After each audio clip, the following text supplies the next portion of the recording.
मैं सुन जिनकी ज्योति ब्रह्म को दारती मिल कीजिए। ज्योति ब्रह्म को। श्री राम जय जय राम। श्री राम जय जय राम। श्री राम जय जय राम। सच्चिदानंद भगवान की, सनातन धर्म की। ये बात सच है।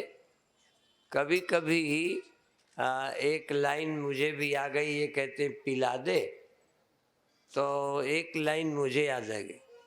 कुछ जो ऐसे नशेड़ी है ना, वो साकी से नहीं पीते, खुद भर भर के पीते हैं, पिलाए ही नहीं जाते।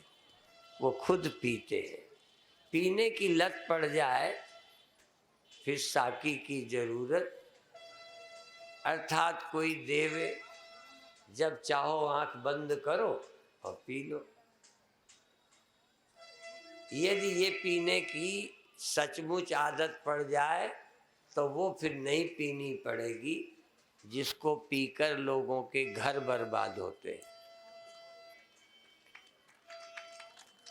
और सबने कहा, पर ये रामायण का एरिया है, तुम्हें सब मालूम है। गोस्वामी जी ने कह दिया, कामी ही नारी पियारी जिमी। यद्यपि नारी का अर्थ नर भी है, जैसे कामी को नारी या कामिनी कामी नारी को नर प्रिय लगता है, ऐसे ही तुलसीदास कहते हैं मुझे प्रिय लगो। उन्होंने भी मांगा कि हे प्रभु मुझे प्रिय लगो। और एक लाइन ये भी याद रखो, उन्होंने ही कहा, जो मोहि राम लागते मीठे। इसका मतलब राम का मीठा लगना, प्रिय लगना आसान। हाँ, विषयों का प्रिय लगना आसान है। खाना प्रिय लगने लगता है एक उम्र में, जवानी में कुछ विषय प्रिय लगने लगते हैं, धन प्रिय लगने लगता है। बहुत छोटे में नहीं, बड़े में धन प्रिय लगने लगता है। इसी तरह से पद प्रिय लगता है। पद पाने के लिए कितना सब पापड़ बेलते, वो अच्छा लगता है। तो जैसे ये प्रिय लगते हैं, ऐसे जो मोहि राम लागते मीठे, तो 9 रस खट रस। कल वो दवा के समय 5 रस कहे थे ना, इसमें 6 का नाम आ गया। तो 9 रस, काव्य के 9 रस और भोजन के 6 खट रस हो जाते सब फीके। ये जो काव्य सम्मेलन, कवि सम्मेलन होते न वीरता के, इसमें भी रस तो आता है, जनता मुग्ध हो जाती है। काव्य भी एक रस है और उसमें 9 रस है। वीर रस, बीभत्स रस। जब वीरता के करो तो हिजड़ों में भी जान आ जाती है। जब वीर रस की कविता गा दे, बाएं फड़कती हैं। और ये जो बहुत बनाए जाते हैं ना आतंकवादी, ये बनाए जाते हैं, जैसी बात सुनाते रहो बन जाते हैं। एक समय रीतम्बरा के प्रवचनों से बड़ा भड़बड़ मचा था। इन पर अभी भी मुकदमे चल रहे हैं ढांचा ढाने के, कि इनके ही भाषणों से ऐसा हुआ। हमारे भाषणों से कुछ नहीं हो रहा है। ढांचा गिराने वालों को जोश आ गया, हम तुम्हारा अहंकार गिराने का रोज भाषण देते, वो गिरता ही नहीं है। हाँ, और हम चाहते हैं कि भक्ति का रस मिलने लग जाए। तो जो मोहि राम लागते मीठे, तो नौ रस खट रस हो जाते सब फीके। फीके हो जाते माने खाना बंद कर देते, कविता नहीं सुनते, सब करते, लेकिन इसके लिए पागल ना होते। क्योंकि जिस रस के लिए आदमी ज्यादा खा जाता है, जिस रस के लिए आदमी ज्यादा चरित्रहीन बन जाता है, जिस पद के रस के लिए लोग आतताई होते, अपनी पार्टी के लोगों को मरवा देते। बहुत बादशाहों ने अपने बाप को ही मरवा दिया। ये कुर्सी का रस, पद का, ये सब रस फीके हो जाते हैं। राम गद्दी पर बैठे, भरत बैठे, पर इनको उसमें रस नहीं था। रस तो इनको प्रभु में था। रस मिल गया, काम करते रहेंगे, और काम करने में नीरस नहीं। ये भी ध्यान रखना। लोगों को ये ख्याल है, कुछ लोग ऐसे भी हैं कि उनको काम करने में रस नहीं आता। लोग ये हमसे शिकायत भी करते हैं कि स्वामी जी अब दुकान में मन नहीं लगता। असल में तो पहले ही कम लगता होगा। आलसी लोगों का मन काम में तो वैसे ही नहीं लगता, थोड़ा बहाना बन गया। कई हमारे पास आते हैं कि अब दुनिया में मन नहीं लगता, हम छोड़ना चाहते हैं, पर हरिद्वार आ जाएं हमारे पास तो मन उनका दुनिया में लगता है। कहना अलग है, दुनिया के काम करें पर इसमें रस न रह जाए। रस तो भक्ति का, भगवान के प्रेम में हो, और रस में डूबे काम करते रहो। अच्छा ये बताओ, झूठ नहीं बोलना, तुम्हें अभी नौकरी लगी हो, या तुम्हारा रिजल्ट आया हो, या तुम चुनाव जीत गए हो, तो उस समय जगना अच्छा लगता है, कपड़े धोना भी अच्छा लगता है, लोगों से बात भी बड़ी खुशी से करते हो।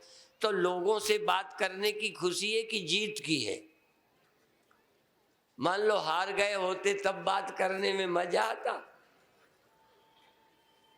इसका मतलब यदि आपके अंदर रस हो तो सब काम भी आप रस से करेंगे।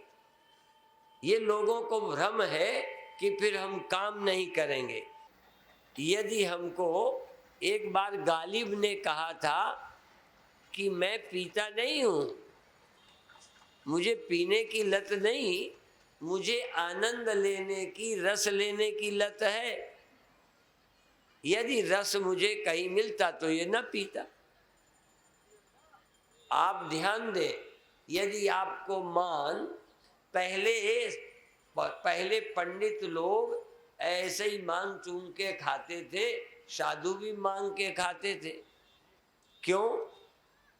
अभी ज्ञानी मत ले जाओ, मैं बहुत साधारण बात बताऊंगा। तब त्यागी का सम्मान था, जितना राजा का नहीं था उतना त्यागी का था।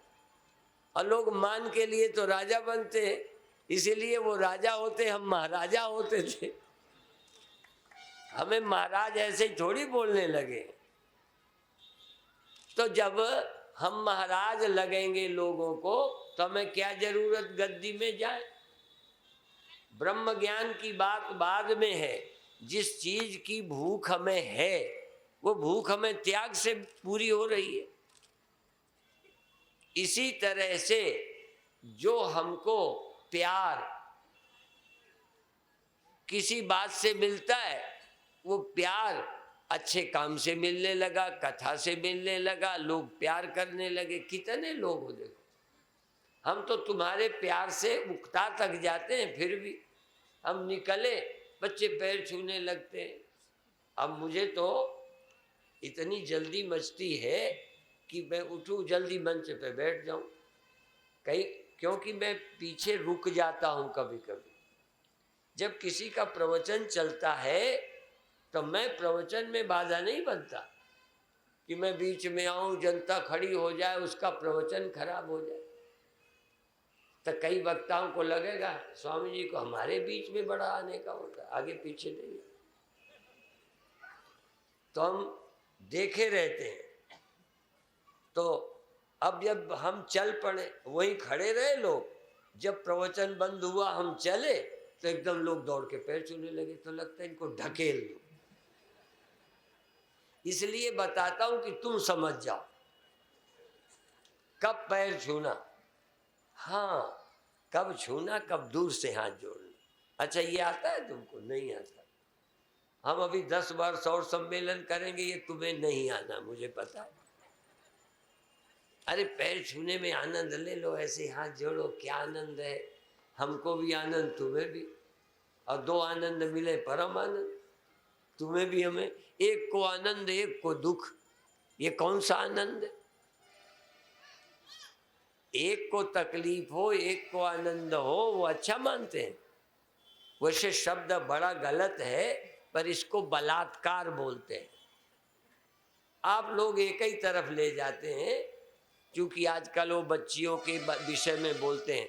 हमारे यहाँ बलात्कार इस शब्द का रूढ़ अर्थ वो है, प्रचलित हो गया है, पर इस शब्द का है बलात्कार, माने जबरदस्ती करना, चाहे खिलाना, चाहे पैर छूना, चाहे जबरदस्ती सोने न देना, बात करना।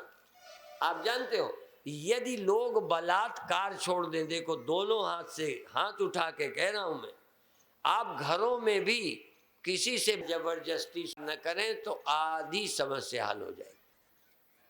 न पत्नी के साथ, न पति के साथ, न पिता के साथ, न बेटे के साथ, न बीमार के साथ जबरदस्ती मत करो, प्यार से। हाँ उसका रुख भी तो देखो। मैं एक बार सचमुच कलकत्ते में था, तो 5-6 मंजिल यहाँ चढ़ो फिर वहाँ चढ़ो फिर वहाँ, कई लोग ले गए। तो एक मेरे प्रेमी बोले, स्वामी जी को आप थका रहे हो, परेशान कर रहे हो। मैंने कहा थका दो तो मैं स्वस्थ होऊंगा, पर मुझे छकाओ मत। छकने में बीमार होता हूँ, क्यों? और भी बताऊं, नोट कितना दे दो नुकसान नहीं करेगा, क्योंकि मैं पीऊंगा नहीं, गलत काम में लगाऊंगा नहीं। पर यदि मुझे ज्यादा खिला दो और वो पेट में गया, जेब में गया, तो नुकसान तो वो भी करता है। यदि ना समझ हो तो जेब का नोट हमको बहुत बदतमीज बना देता है, भटका देता है, बुरे रास्ते में ले जाए, ठेके में ले जाए। जेब गरम हो तो बहुत कुछ गरम हो जाता है, दिमाग तक गरम हो जाता है। इसलिए पर फिर भी हमारा जेब से तो दिमाग खराब नहीं होता, पर पेट से जरूर खराब हो जाता है। इसलिए आप भी ध्यान रखो, ज्यादा पेट को थोड़ा खाली रखना चाहिए। और मैंने सुना है पेट खाली हो तो जिस्म रूह बन जाता है, और पेट भरा हो तो जिस्म रूह बन जाती है। अर्थात ज्यादा खाए में चेतना जड़ हो जाती है, नींद आती है, जो थी वो भी गई। और जब उपवास, ये जो उपवास का प्रचार है, पर क्या करें, हम तो उपवास के इसलिए रहते थे कि उस दिन ज्यादा और अच्छा खाने को मिलेगा। ईमानदारी की बात बोला, ये झूठ नहीं बोला, पर जब करता था तब की बात। तो उन दिनों अच्छा खाने को मिलता, अब तो अच्छा सबको मिल रहा है। गरीबों को छोड़ दो, कई लोगों को छोड़ दो, अब अच्छा खाने को। और मैं तो व्यास गद्दी से बोल रहा हूँ, झूठ नहीं, कि भगवान को 56 प्रकार का भोजन एक दिन लगाते हैं। अब हमको लगभग 56 प्रकार का हर सप्ताह मिलता रहता है। एक आध तो गिनती करके धरते हैं तो 70 प्रकार का हो गया। मैंने कहा हम भगवान से 2 कदम आगे निकल गए। ये सोचे होंगे आगे निकल गए, इसलिए हमने तो व्यंग में कहा है कि इतना खाने को मिलने लगा। अब पहले कपड़े रामलीला में, ब्याह शादी में जैसे लोग पहनते थे, तुम सब पहने बैठे। सुविधाएं बहुत हैं, पर व्यक्ति सुखी नहीं है, शांत नहीं है। इसलिए धनी होना ही काफी नहीं है, पर फिर भी संत का दिमाग धन खराब नहीं करता, संत का दिमाग पद खराब नहीं करता। भरत संत है, भरत संत है, सन्यासी नहीं, मूड़ मुड़ाए वाले नहीं, पर संत है। तो भरत संत है, भरत ही होए न राज मद। राजा के राज्य का कोई मद नहीं। आप देखो, आप जीत जाएं फिर भी आप न फूलें। हाँ, चुनाव जीत जाएं और उसके खिलाफ दरवाजे नारे न लगाएं, बल्कि जाके उसके चरण छुएं जो हार गया है। जाओ चरण छुओ कि हम तुम्हारे हराने के लिए चुनाव नहीं लड़े, हम देश के लिए लड़े हैं, तुम हारे हम जीते, लेकिन हम दोनों देश का काम करेंगे तो तुम हारे नहीं, तुम जीते से भी अच्छे हो। ऐसा करो। ये अहंकार हमको मिलने नहीं देता, और अहंकार की चोट लगने से बेचारा खुल के मिल नहीं सकता, वो घर में घुस के बैठ जाता है। लोग दरवाजे घड़े फोड़ते हैं। क्या ये इंसानियत है? हमारे ही भाई हैं, किसी पार्टी से लड़े हैं, इतना क्या बात है? इसी तरह से आप अंदर से आनंद में रहते हुए बहुत हर्ष में फूले नहीं। कल परसों मैंने बताया था, राम के प्रकरण में सुख हर्ष ही, सुख में बहुत हर्ष होता है जड़ लोगों को, जड़ अर्थात मूर्ख, ना समझ। क्या फूलना? आज आपको लाभ हुआ, कल हानि हो जाएगी। कौन सा लाभ है जो टिकेगा? कोई चीज बता दो जो टिका लो। मान टिका लो, पद टिका लो, धन टिका लो, यश, ये अपना वैभव टिका लो। कितने यहाँ पर प्रधानमंत्री बने चले गए, कितने विधायक सांसद चले गए, अब कोई पूछता ही नहीं, टिकट भी नहीं पूछते। जीत हार बात की बात है। अब पहले ही यदि दिमाग ठीक बना रहता तो पहले ही हो कि इसमें हम तो 2 मिनट के लिए मेहमान हैं, ठीक है, शरीर में भी ज्यादा देर को नहीं बैठे, आप तो इसमें स्थायी होना। अच्छा, जिसमें रह रहे हो ये घर भी तुम्हारा नहीं है, तो क्या करना है?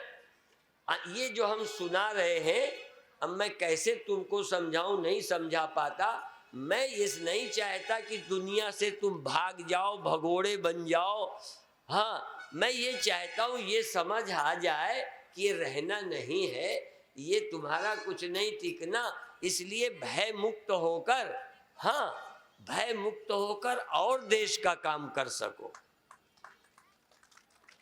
ईमानदारी से कहता हूं, यदि हम सन्यासी ना होते तो इतना काम नहीं कर पाते। और कई लोगों को तो ये भी लगता होगा ये बाबा बन के अब से ज्यादा फंसे हैं। एक बोला, हम हरिद्वार में थे, झूठ नहीं है, हरिद्वार में थे, तांगे से कोई भगत निकले, हम एक जीवन स्वामी मेरे गुरु भाई साथ साथ एक दीवार को हम ठीक कर रहे थे, तो तांगा वहीं से निकला। अरे तो कहें बाबा माया में फंसे।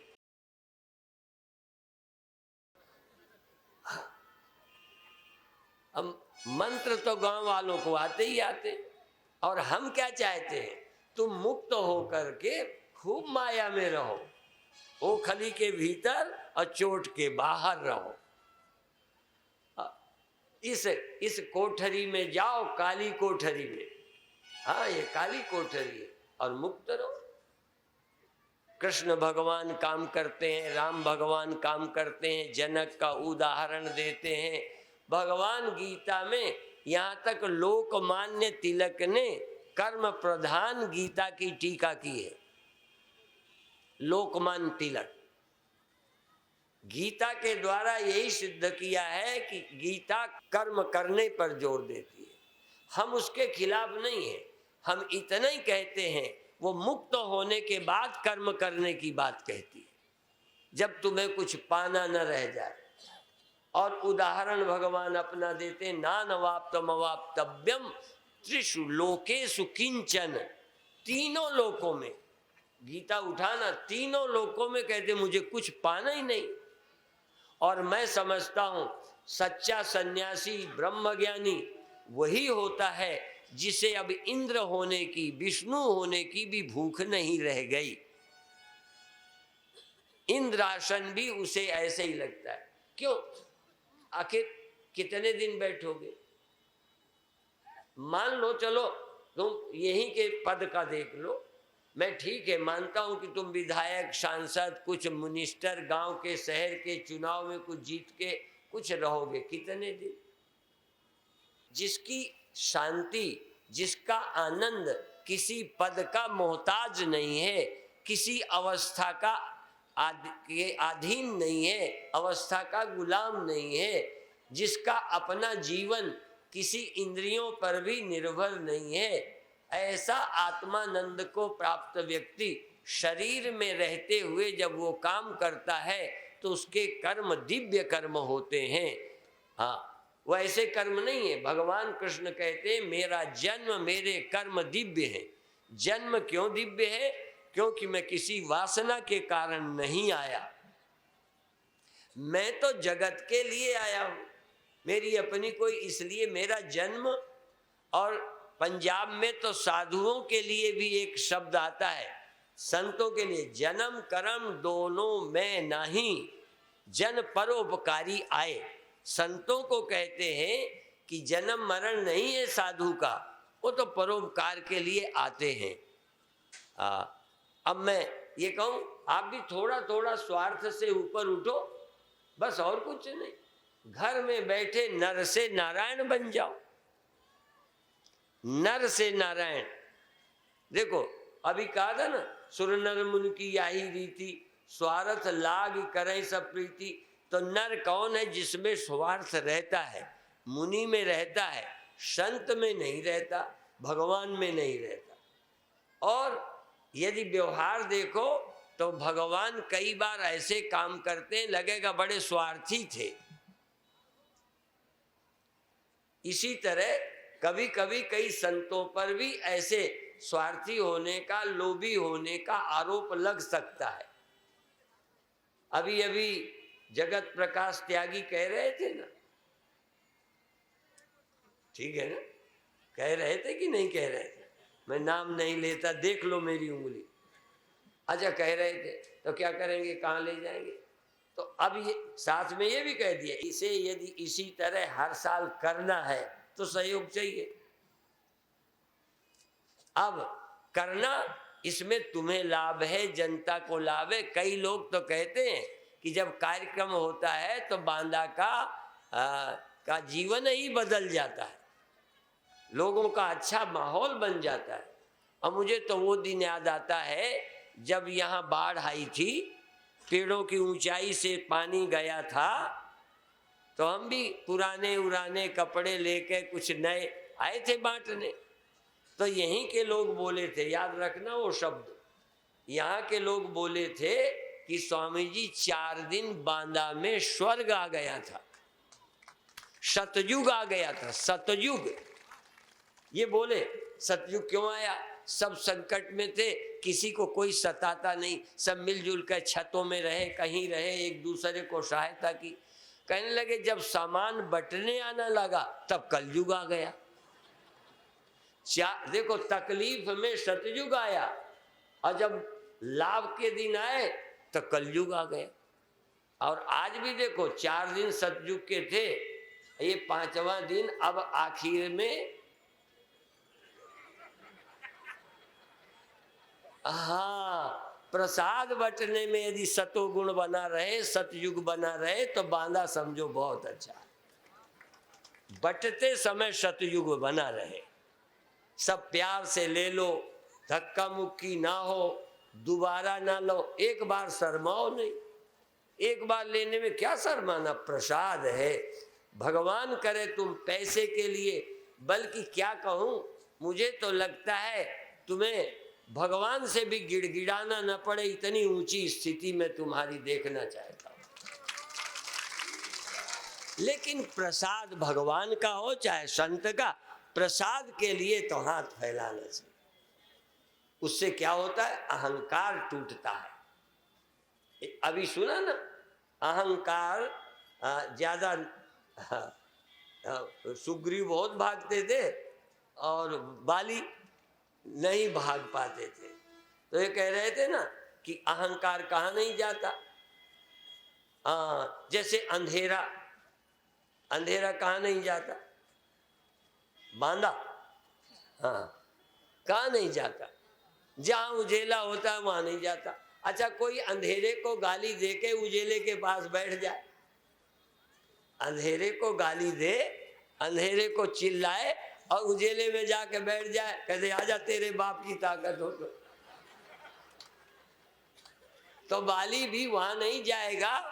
सुग्रीव यदि राम के पास पहुंच जाए, ठीक है, और तुम भी राम के पास पहुंच जाओ तो अविद्या, प्रबल अविद्या कर परिवारा, मोह आदि तम मिटई अपारा, आत्म अनुभव सुख सुप्रकाशा, तब भव मूल भेद भ्रमनाशा।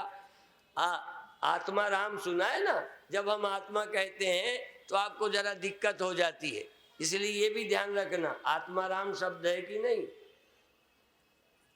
सर्वात्मा राम तो है, आत्मा राम भी तो है। हमारी आत्मा कौन है? हमारी अंदर जो आत्मा है, माने भगवान हमारे में नहीं रहते, तो हमारी जो अंतरात्मा है, हमारी आत्मा, आत्मा अंतरात्मा जानते हो ना, प्याज के छिलके के भीतर, छिलके के भीतर छिलका, तो सबसे आखिरी। ऐसे ही ये मैं कहलाता है, कहलाता है ना।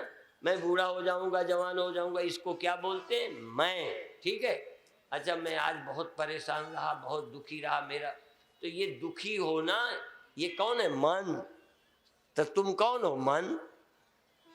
देखो, एक ये मैं है तुम्हारी, एक मन है, और इसीलिए 4 शब्द आज बोलूं, याद रखना। देहात्म भाव, माने देह ही आत्मा है, देह ही मैं है, इसका नाम है देहात्म भाव। दूसरा शब्द है इंद्रियात्म भाव, मैं देखता हूं, मैं सुनता हूं, मैं अंधा हूं, मैं बहरा हूं, इसका मतलब इंद्रियां तुम हो। मैं करता हूं, मैं चलता हूं, इसका मतलब ये अंग तुम हो, इसलिए तुम करता हो। करता हो तो इंद्रियां हो, ठीक है, ज्ञाता करता। और इसी तरह से तुम सुखी दुखी हो तो आप मन हो, और तुम ज्ञाता हो, ज्ञानी हो, अज्ञानी हो तो ये बुद्ध्यात्मवाद है, बुद्ध्यात्म भाव है। आत्मा में न ज्ञान है न अज्ञान है। ओहो, अब ये सभा में तो मैं कैसे बताऊं, अलग भी नहीं समझा पाता। अब मैं, एक हमारा ड्राइवर था हमीरपुर जिले का, तो जब बहुत पहली बात है, तो दिन में रात में कहन घी खाने को नहीं मिलता, अब मैं कैसे गाड़ी चलाऊं, दिखता नहीं आगे। तो ऐसे ही कि मैं सोचता हूँ मैं तुमको कैसे समझाऊं, मैं दूध खाता नहीं तो अब देखो, समझाने के लिए जितनी अकल चाहिए मेरे पास नहीं है। थोड़ी तुम लगाओ तो थोड़ी मैं लगा दूंगा। कैसे मान ले? कई लोग कहते हैं आत्मा का साक्षात्कार कैसे होगा, तो मैं बताता हूं कि इंद्रियों के द्वारा आंखों से तुम देखते हो, कहोगे हम देखते हैं। अच्छा, आंखें बंद कर लो, फिर इसके बाद स्मरण करो। फिर स्मरण किससे करते हो? आंखों से। जब यहां से चले जाओगे, यहाँ की सभा की याद करोगे, यहाँ की सभा की, तो आंखों से करोगे। अंदर बैठे बैठे तुम याद करोगे, वो कौन है? मैं ही याद करता हूं। तो जागृत में स्थूल स्तर पर ये मैं हूं, अंदर जाऊं तो मन में हूं, और आगे जाऊं तो बुद्धि में हूं, अहंकार में हूं। और थोड़ा समझ जाओ तो जो चैतन्य अनादि अनंत है, वो चैतन्य ब्रह्म मैं हूं। अब ब्रह्म देखो, कल एक बात कही थी, आज याद रखना। एक होता है व्यक्ति, जो व्यक्त हो जाए चाहे राम व्यक्त हो जाएं, चाहे कृष्ण हो जाएं, चाहे देवता हो जाएं, चाहे कीड़े हो जाएं, जो व्यक्त हो गया व्यक्ति, और जो व्यक्त न हो अव्यक्त, नैर्व्यक्तिक, जो व्यक्त नहीं है। और वो जो व्यक्त नहीं है वो व्यक्ति नहीं है। पर ध्यान दो, कभी कभी अव्यक्त से व्यक्ति हो जाता है, इसीलिए उसको कारण कहते हैं। पर एक और शब्द है व्यक्तात् परम अव्यक्तम, अव्यक्तात् परम अव्यक्तम, उस अव्यक्त से भी एक और अव्यक्त है। जो अव्यक्त है वो सर्व में है। ये कल कहा था, केवल दुनिया में एक है जो सब में है। अच्छा, अब मैं तुम्हारे स्तर का बोल दूं, जल्दी जल्दी समझ लो। यहाँ हजारों तरह के छोटे बड़े चकरिया, सकोरा, घड़ा, घैला, नंदवा, मटका, मटकी, ईंटा, तमाम तरह के रख दिए। मैं पूछूंगा घड़ा सब में है, शकोरा सब में है, ईंटा सब में है? जिसका नाम ईंटा है वो सब जगह है। नाम याद रखना, जिसका नाम ईंटा है वो सब जगह है, जिसका नाम सकोरा है वो सब जगह है। अच्छा, सबसे बड़ा, सबसे छोटा, अच्छा, ये हो गए व्यक्ति। जितने व्यक्त हैं ये, इनके नाम है, कोई व्यापक नहीं, परमानंद व्यापक नहीं, तुम व्यापक नहीं, जितने व्यक्त हैं, यहाँ तक मन भी व्यक्त है। तो इंडिविजुअल व्यक्ति हो गया, वो ये मेरा है, वो तुम्हारा मन है। इस मन से इस देह का अनुभव मैं करता हूँ, दर्द भूख प्यास, उससे तुम करते हो। ये सब व्यक्त हैं। ब्रह्म व्यक्त नहीं है, ब्रह्म व्यक्ति नहीं है, ब्रह्म अकेला है, जो कोई व्यक्ति नहीं जिसमें ना हो। अब तुम्ही से उत्तर लूंगा, घड़ा सब जगह नहीं, सकोरा सब जगह नहीं। अच्छा, एक नाम और ढूंढो जो सब में है, उसका नाम बता दो। मिट्टी। अब देखो वहां, अच्छा, मिट्टी को तुम जानते हो कि ऐसे ही बोल दिया मेरे कहने से? मिट्टी सब में है ना, ये समझ गए ना? हाँ, देखो, बर्तनों को भी समझते हो, छोटे बड़े, और सब में, कोई बर्तन सब में नहीं, ये समझ गए। एक है जो सब में है, उसको भी तुम जानते हो, उसका नाम मिट्टी। इसी तरह ये कोई सब जगह नहीं, कोई व्यापक नहीं, न पेड़ व्यापक, न पहाड़ व्यापक, न आदमी व्यापक, न औरत व्यापक, न कुत्ता, न बिल्ली, न सुअर, न सांप, कोई व्यापक नहीं है। इनमें एक व्यापक है, उसका नाम जानते हो कि उसको पहचानते हो? जो पहचानता हो हाथ उठाए। तो हम किसकी कथा करने आए हैं? उसकी जो सब में है। और क्या जानना चाहते? जो सब में है वो तुम्हें मिल जाए, पहचान में आ जाए, परख में आ जाए, जो सब में है। अब देखो, सब कोई प्रवचन करता है, मैं भी प्रवचन ही कर रहा हूं, पर मेरा इरादा सिर्फ प्रवचन नहीं है। ये जो मैं कोशिश करता हूं इस बात की कि जो सब में है वो क्या है, कैसा है। सब में रहने वाली मिट्टी जानते हो, ठीक है। अच्छा, लहरें जानते हो कि नहीं? और सब लहरों में पानी, वो भी जानते हो। अच्छा, औजार जानते हो ना? उन सब औजारों में लोहा होता है, जानते हो ना? दोनों जानते हो। अच्छा, गहने जानते हो ना? उनमें सब में सोना। ये सब उदाहरण कथा में दिए जाते हैं। क्यों दिए जाते हैं ये जानते हो। और इनके बहाने तुमको हम पटा रहे हैं कि ये सब गहने हैं, ये सब औजार हैं, ये सब लहरें हैं, ये सब बर्तन हैं। उसको जानो जो सब में एक है, उसको जानो कहते हैं। जानते हो ये नहीं कहते। उदाहरण दिया, जो आप बर्तन भी जानते हो, मिट्टी भी जानते हो, ठीक है ना? उदाहरण दिया जो जानते हो। क्यों दिया? जो नहीं जानते जनाना है। संसार तुम्हें दिखता है, परमात्मा नहीं दिखता। गीता का श्लोक सुनाऊंगा, समम सर्वेषु भूतेषु तिष्ठन्तं परमेश्वरम विनश्यसु अविनश्यन्तं यह पश्यति सपश्यति। जिसको परमात्मा दिखता है सचमुच समझो वही देखता है, बाकी तो ऐसे ही है। इनमें से कौन है? इसीलिए चाहे चेला किसी के हो, कोई ये कह सके हाँ मैं जानता हूं जो सब में है, और यदि तुम जानते हो तो तुम क्या हो जो सब में है? वो तुम तो नहीं हो सब में। बस जिस दिन तुम जान जाओगे मैं व्यक्ति नहीं हूं, मैं मन नहीं हूं, मैं अहंकार नहीं हूं, मैं हूं जो सब में हूं, सब मुझ में है, यदि ये तुम देख लिया तो परमात्मा का अपरोक्ष हो गया। जब तक तुमने मैं को नहीं जाना, कोई व्यक्ति चाहे वैष्णव हो, चाहे सन्यासी हो, चाहे मैं नाम किसका किसका लूं, किसी मजहब के प्रचारक हो, यदि उन्होंने परमात्मा को जाना हो, पाया हो तो मुझे बताएं। और मैं कहता हूं मैंने पाया नहीं, मैं हूं परमात्मा। और जिसको मेरे से बात करनी कर ले, यदि उनको परमात्मा मिला है तो बात करें, और मुझे मिला है मैं तैयार हूं। दूसरा, वो मुझसे पूछें कि आपको परमात्मा कहाँ मिला, कैसा है, तो मैं उन्हें बताऊंगा, और मैं उनसे पूछूंगा तुम्हें कहाँ मिला।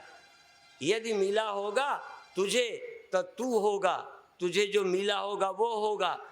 तो देखो, तो वो न वो व्यापक रह गया न तू व्यापक रह गया। बात समझो, यदि तुम्हें परमात्मा मिला और तुमको ऐसा वैसा कैसा भी मिला, लंबा मिला चौड़ा मिला, तो वो तुमसे अलग होगा। यदि तुम्हें दिखा होगा, चाहे रोशनी हो, किसी को रोशनी में दिखा तो देखा तूने, दिखाई दिया और देखा, दो है या एक? और यदि मैं बहुत अच्छे ढंग से आज कह दूं, और ये आपके लिए सूत्र होगा, ये सूत्र है, जैसे ब्रह्म सूत्र है, जैसे भक्ति सूत्र है, ऐसे ही मेरा ये ज्ञान सूत्र है। याद रखना, तुम्हें यदि दिखा तो तुम ने जाना, वो जाना गया। वो तुम हो क्या? तुम उससे अलग हो क्या? यदि तुम कह दो जो देखा और जो दिखा मैं ही हूं, यदि ये जान गए कि जो दिखा और जिसने देखा दो नहीं, एक ही मैं हूं, तो फिर बात बन गई। समम सर, तुम जान गए, यस्तु सर्वाणि भूतानि आत्मन्येवानुपश्यति। तो तुमने अपने को सब में, सबको अपने, जो दिखाई दिया यदि वो तुमसे अलग नहीं है, जिसने देखा वो दिखने वाले से अलग नहीं है, एक ही सब में है, यदि ये देख लिया तो तुम ब्रह्मज्ञानी हो गए, ब्रह्म का अपरोक्ष हो गया। यदि तुमने उसे देखा कि मैंने राम को देखा, मैंने परमात्मा को देखा, रोशनी देखा, वैसा देखा, तो तुम और वो दो हो ना, तो वो व्यापक है कि अलग है? यदि अलग है, व्यापक न रहा, व्यक्ति हो गया, सब में न रहा। इसलिए जितने देखने का दावा करते हैं और दिखाई देने वाले और देखने वाले दो मानते हैं, वो अभी ज्ञानी नहीं है। हम लोग कहते हैं दिखाई देने वाला, दिखने वाला। ब्रह्म तो छोड़ो, ब्रह्म देखने की छोड़ो, जिसको देखना आया है उसने मैं और यह, इसको ब्रह्म ही देखा। आत्मै वेदम सर्वम, ब्रह्मै वेदम सर्वम। उसने अपने आप को ब्रह्म नहीं, संपूर्ण जगत को मैं ही देखा, ब्रह्म ही देखा, ब्रह्म से अलग नहीं देखा। इसलिए ये आंख बनने में टाइम लगता है। बनते ना, जैसे हॉस्पिटल में, यहाँ पर भी हम आंख बनाते हैं, नज़र बनाते हैं, जिस नज़र से ये सत्य दिखाई पड़ता है। तो आप लोग समय निकाला करो, ये तो सम्मेलन है। अब पहले के दिन याद है, अब से 50-100 साल पहले जब ब्याह बारात होती थी ना, तो घूरे में ठहरते थे। हाँ, बाहर ठहराए जाते थे, ये स्वागत होता था। क्या करें, इतना साधन ही नहीं था। इसलिए पहले जैसे ब्याह बारात में कहीं ठहर करते थे, कोई लड़की वाले अपमान नहीं मानते थे, और ये लड़के वाले बड़े आराम से शादियां करते थे। और लड़के वाले ठहराए गए, बस वही दरवाजे बढ़िया स्वागत हो जाता था। अब वो लड़की दे दी, बस इसी स्वागत में फूले रहते थे, और क्या है। बाकी तो सारी दुर्दशा होती, बाहर पड़े रहते थे जहाँ कुत्ते और सुअर रहते।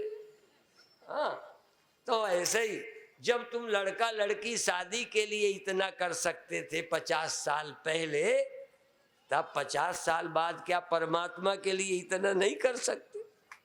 जरूर इसके लिए तैयार हो जाओ। अब राम रस को कहा है तो मैं जरा कोशिश करूं पिलाऊं, ठीक है? अच्छा, 5 मिनट आंख बंद करो, केवल 5 मिनट, और आंख बंद करके श्वास का झटका, जैसे रामदेव कहते हैं ना कपालभाति, तुम उसे कपालभाति की तरह श्वास फेंको। उस फेंकने में राम राम राम राम में फेंक दो, और लेने में कुछ नहीं, फेंकने में राम, राम जबान से नहीं, श्वास से राम राम राम राम राम राम राम। लो, लेने में कुछ नहीं बोलना, श्वास अपने आप आ जाए, बिना नाम के आ जाए। राम से फेंको, राम। आंखें बंद, पूरा ध्यान पेट में, पेट से श्वास फेंको, झटके से फेंको, झटके से फेंको, झटके माने राम से फेंको, राम राम राम राम राम राम। ऐसे फेंकने में पेट सिकुड़ जाए, मूलाधार में झटका लगे, अंदर को आ जाए, श्वास बाहर, राम से श्वास बाहर, राम। और लेने में अपने आप आवे, कोशिश नहीं करना, आने दो, राम से फेंको, पेट में झटका दो। ये बार बार बार बार कपालभाति की तरह यदि राम नाम की साधना करोगे तो शरीर के भी रोग जाएंगे। जो गब्या मत बताया वो तो है ही, वो तो लेना, वो घट गया था तो फोन करके हमने मंगाया है गाड़ी से, वो तो लेना। लेकिन साथ में ये राम राम, खाली पेट यदि तुम 15-20 मिनट, आधा घंटे बड़े प्यार से राम राम राम, आवाज श्वास से हो, जबान से नहीं करनी। मैं तो समझाने के लिए बोलता हूँ। इस तरह 2 मिनट और करिए, बड़े प्यार से करिए, थकना नहीं है। प्यार, लय, संगीत, जो मोहि राम लागते मीठे, सुसुखम कर तुम अव्ययम, आसानी से करने में सरल, लाभ बहुत, लाभ अनंत, अनंत गुना अव्यय लाभ हो, मेहनत ज़्यादा ना हो, आनंद हो, करने में आसान, सुख हो। सुख से करो, सुख से। कुछ लोगों से मैंने पूछा तो कहते थे 10 मिनट में शुरू में तो हम थकते हैं, पर इसके बाद जब करते हैं तो शरीर हल्का हो जाता है और आनंद आता है, शक्ति अनंत गुना आ जाती है। करते करते शक्ति बढ़ जाती है, घटती नहीं। शुरू में एक बार घटती हुई मालूम पड़ेगी, करते करते अब आज ज़्यादा नहीं करना है, अभी इतना, एक बार और थोड़ा धीरे धीरे कर लो, धीरे, राम राम राम राम, बहुत धीरे कर लो, राम राम राम राम राम राम, आराम से करो, राम राम राम राम। जब थोड़ा गैप है उसमें श्वास आ जाएगी, राम से नहीं। बस इस तरह राम नाम की साधना करो। और एक दूसरी विधि बताता हूँ, अब आंखें खोल लो, आंखें खोल लो, अपना हाथ गुफ्फा फांस के अपने सिर पे रखो। हाँ, पहले देख ले, अपने हाथों को अपने सिर पर गुफ्फा फांस के रखो, सारा वजन सिर के ऊपर डाल दो। अब इसमें क्या विधि है, ऊपर श्वास ले जाओ, रा म, अब इसमें बीच में रुकना है, रा से श्वास लो और सिर पर धक्का जाए। इधर से हाथ रखा है सिर पर, रा से श्वास लीजिए, रा, श्वास लेते में रा और छोड़ते में माँ, रा म, रा म। देर तक श्वास लो, रा म। और ध्यान पूरा सहस्रार में, दशम द्वार में। मृत्यु जब होती है प्राण यहाँ से निकलता है, इसीलिए पहले हमारे यहाँ सिर फोड़ते थे, मृत्यु के बाद कपाल क्रिया करते थे। तो आप अपने प्राणों को सिर पर ले जाओ, ब्रह्मरंध्र पर ले जाओ, सहस्रार पर ले जाओ, रा से ले जाओ, माँ से छोड़ो, रा से ले जाओ, माँ से छोड़ो। और श्वास का धक्का सिर पर लगे, हाथों का वजन, हाथों का पूरा वजन सिर पर डाल दो, जैसे 2 किलो का सामान सिर के ऊपर रखा है, 2-3 किलो आपके सिर पर वजन है, ऐसे वजन पूरा हाथ का और बाहों का वजन सिर पर। श्वास लीजिए और छोड़िए, रा से लीजिए और माँ से छोड़िए। इसमें दोनों में राम चलेगा, रा से लेना, माँ से छोड़ना। और रा से लेकर धक्का सहस्रार पर। कभी कभी मन हो जाए तो रा से लीजिए, थोड़ा देर रुक जाइए, कुंभक करिए, सिर में श्वास को रोक लीजिए और फिर माँ से छोड़िए। बहुत अच्छे, बहुत अच्छे, आज ही चमत्कार हो जाएगा, सच्चे मन से करो। अभी आपने पीने की बात सुनी थी, पिला दे साकी राम नाम की मस्ती। ये गगन गुफा में घरी है बनौच घनौची, पी पी संत भय मगना। ये पी पी कर मगन हो गए। वो कहते हैं सोहम रंग राचे, हम कहेंगे राम रंग राचे संत जना। तो राम रंग राचे संत जना, संत जन राम रस में रच गए, सिर में आनंद की घनौची है, पी पी कर संत मस्त हो जाते हैं। तुम भी पियो, इतना पियो, इतना पियो कि और सब कुछ करने की आवश्यकता न रह जाए। कर्तव्य समझकर सब काम करेंगे, पर आनंद के लिए, लाभ के लिए भटकेंगे नहीं। हमारी जिंदगी का भिखारीपन मिट जाएगा और हम धनियों के धनी, राजाओं के राजा, महाराजाओं के महाराजा हो जाएंगे। श्वास सिर तक जाने दो, नाक के छेद से जाएगी, सिर पर टकराएगी, कभी रुकेगी, फिर छोड़ दीजिए। और अब धीरे से आंखें खोलिए नहीं, हाथ नीचे कर लीजिए। आंखें नहीं खोलिए, हाथ नीचे करिए, पहले ऊपर उठा लीजिए, ऐसा लगेगा सिर ऊपर जा रहा है।